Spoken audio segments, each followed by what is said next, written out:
Now this again is one very interesting problem asked in MET 2019 exam conducted for admission in University of Oxford, Imperial College London and Warwick University. Now here they have defined special numbers and they call these numbers as flexadecimal numbers. So they have defined flexadecimal numbers as numbers which consists of a sequence of digits with the rule that the rightmost digit must be 0 or 1. So the rightmost digit, it can be either 0 or 1. So we have two choices here. So it'll take the value either 0 or 1. Now it says the digit to the left of it is either 0 or 1 or 2. So that means the digit which is next to the rightmost can have three choices. That is 0, 1 or 2. Now the third digit counting from the right must be at most 3. So that means for this digit we have four choices: 0, 1, 2 and 3. Now in the same way for the next one it'll be 0, 1, 2, 3 or 4. So this is how we are going to write these flexadecimal numbers. And they also say that we'll write flexadecimal numbers in angle brackets to distinguish them from ordinary decimal numbers. So that means we'll use angular brackets to represent these flexadecimal numbers. So it says 34101 is a flexadecimal number, but 231 is not. And why 231 is not? Because 3 is not allowed in this second place from the right. So this is not a flexadecimal number, but the first one is a flexadecimal number. Now it says the number 1 is represented by 1 in flexadecimal. So 1, it is represented by 1. Then if we add 1 to flexadecimal number, we work from right to left. If the rightmost digit is 0, we'll replace it by 1 and finish. Otherwise, we'll replace D1 by 0 and examine the digit D2 to its left, appending a 0 at the left if needed at any stage. If D2 is less than 2, then increase it by 1 and finish. But if D2 is equal to 2, then replace it by 0 and again move it to the left. So that means if the first number is 1, we can write it in flexadecimal numbers as 1. Now what about 2? Now we need to add 1 to 1. So now this is 1 plus 1. Now it cannot take the value 2. So it'll be 0 here and then we'll carry this 1 on the next place. So this number 2, it can be written as 1, 0. Now what about 3? So this is 2 plus 1. Now 1 plus 0, it is 1. So 3, we can write it as 1, 1 and 4. So 4 will be 1, 1 plus 1. Now 1 plus 1 is 2. But here we are not allowed to have this value 2. So it'll be 0 and then we'll take the carry here. So it'll be 2, 0. So this number 4 will be simply 2, 0. So this is how we can write first four numbers: 1, 1, 0, 1, 1 and 2, 0. Now the first question is we need to write numbers from 5 to 13 in flexadecimals. Now we'll add 1 here. We can write 5 as 2, 1. Now if we'll add 1 here, then 1 plus 1 will be 0. Now 2 plus 1 is 3, but we don't have 3 for the second place. So that means again it'll be 0 here and we'll take 1 to the left. Now for 7, if we'll add 1, it'll be 101. For 8, again 1 plus 1, it is 2, which is not allowed. So it'll be 110. 9 will be 111. 10 will be, now 1 plus 1 will be 0. Now here will be 2, it'll be 120. 11 will be 121.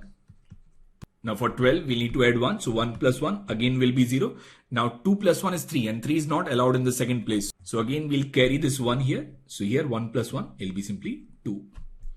Now 13 will be 201. So this is how we can write first 13 flexadecimal numbers. So it'll be 21, 100, 101, 110, 111, 120, 121, 200 and 201. Now the second question, it says describe a workable procedure for converting flexadecimal numbers to decimal and explain why it works. Demonstrate your procedure by converting 1221 to decimals. Now if we look at these flexadecimal numbers, then we know that 1 is same as 1. This 10, it is 2. Now what about 100? 100 is 6. So for this value 1, it is factorial 1. For second place, it'll be factorial 2. Now if we have 3 numbers, then here we'll have factorial 3. So in flexadecimal numbers, the digit 1 has a place value of factorial 1. The second digit has a place value of factorial 2.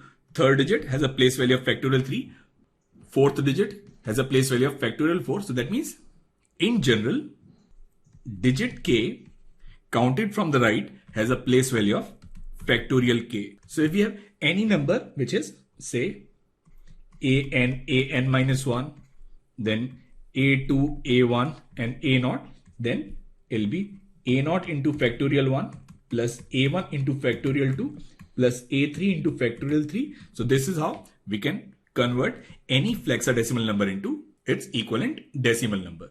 Say for example, suppose we take this 3. Now for this 3, rightmost is 1. So it'll be 1 into factorial 1 plus, now the second digit is 1. So it is 1 into factorial 2. So it is 1 plus 2. So its decimal equivalent will be 3. Now what about this 1 to 1? So for this 1 to 1, so it'll be 1 into factorial 1 plus now 2 into factorial 2, and this one will be 1 into factorial 3. Now this is what? This is 1 plus, now 2 into 2 is 4 and factorial 3 is 6. So it'll be 6 plus 5, 11. So its decimal equivalent will be 11. Now it says we need to convert 1 to 2, 1. So we have 1 to 2, 1.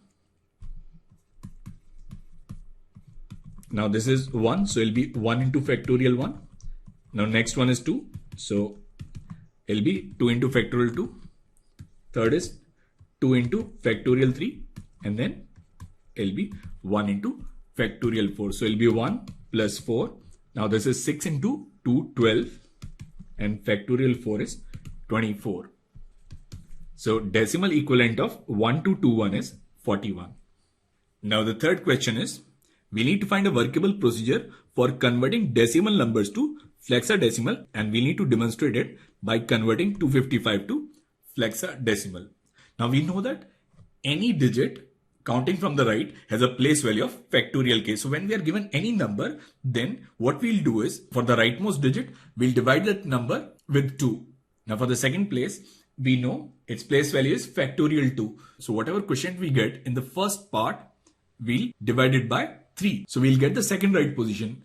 Now again, whatever quotient we get, we'll divide it by 4. We'll keep doing that for all the successive quotients to get this flexadecimal number. Now say for example, we need to convert this 255. Now if we divide 255 with 2, we can write it as 2 into, now this is 1, 2 and 7, 2 into 127 plus 1. So our rightmost digit is 1.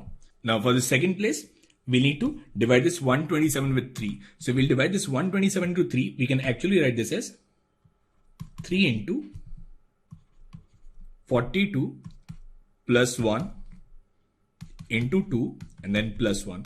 So actually this will be 42 into factorial 3 and plus factorial 2 plus factorial 1. Now again we need to divide this 42 with 4. So when we'll divide it with 4, we can write 4 into 10 plus 2 into factorial 3 plus factorial 2 factorial 1. So it will be 10 into factorial 4 plus 2 into factorial 3 plus factorial 2 plus factorial 1. Now we need to divide this 10 with 5. So we can actually write this as 2 into factorial 5 plus 2 into factorial 3 plus factorial 2 plus factorial 1. Now we have place value up to factorial 5. So it will be a 5-digit number. Now we can write this corresponding flexadecimal number as 2. Now at the fourth place, we don't have a number. So it will be simply 0. Now for this third place, it will be simply 2. For the second place, it is 1. And for the first place, it is 1. So its equivalent flexadecimal number will be 20211. Now the fourth question is, we could add flexadecimal numbers by converting them to decimal and then adding the decimal numbers and converting the result back again. We need to describe a procedure for addition that works directly on the digits of two flexadecimal numbers, and we need to demonstrate it by performing the addition of 1221 and 201. So when we have two numbers, say 1221 and 201, we know that their decimal equivalents are, now for this first one, decimal equivalent is 1 plus 4 plus 12 plus 24. So it will be simply 41. And what about 201? 201 is 12 plus 1, which is 13. So we are adding 41 with 13. And when we'll add them, we'll get this result as 54.